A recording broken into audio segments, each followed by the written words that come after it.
اس کائنات کا نظام اللہ رب العزت نے ایسا بنایا ہے کہ ہر عمل کا رد عمل ہے، جسے مکافات عمل کہا جاتا ہے۔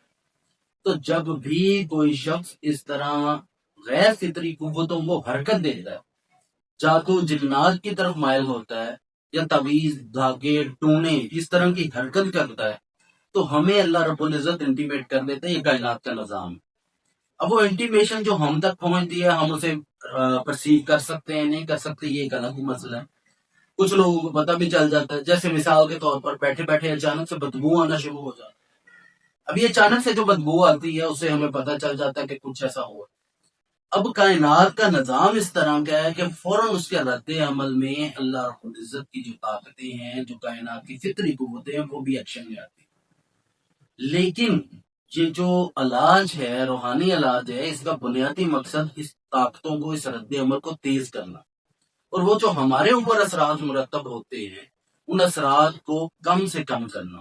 اور اسی کے لیے جس طرح ہمیں ملتا ہے کہ آخری 2 صورتیں قرآن مجید کی معوذتین وہ نازل ہوئی، انہیں پڑھا جاتا ہے، اور یہ معمول کی چیزیں ہیں۔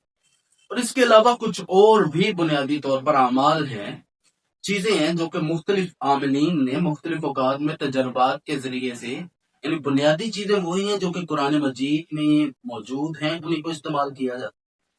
لیکن ان کو استعمال کس طرح کرنا ہے، اس حوالے سے کچھ احادیث سے استدلال کیا جاتا ہے، کچھ لوگوں کے اپنے تجربات ہوتے ہیں بار بار اس کو کرنے کی وجہ سے۔ تو مختلف عامل اس حوالے سے مختلف چیزوں کے بارے میں بتاتے رہتے ہیں۔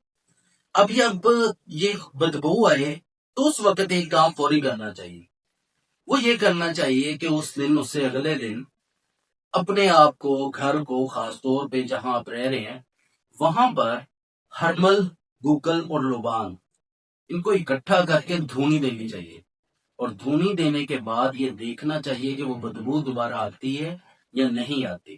اگر وہ دوبارہ بدبو آئے تو اس کا مطلب یہ ہے کہ اثرات مرتب ہو چکے ہیں اور انہوں نے اپنا کام کرنا شروع کر دیا ہے۔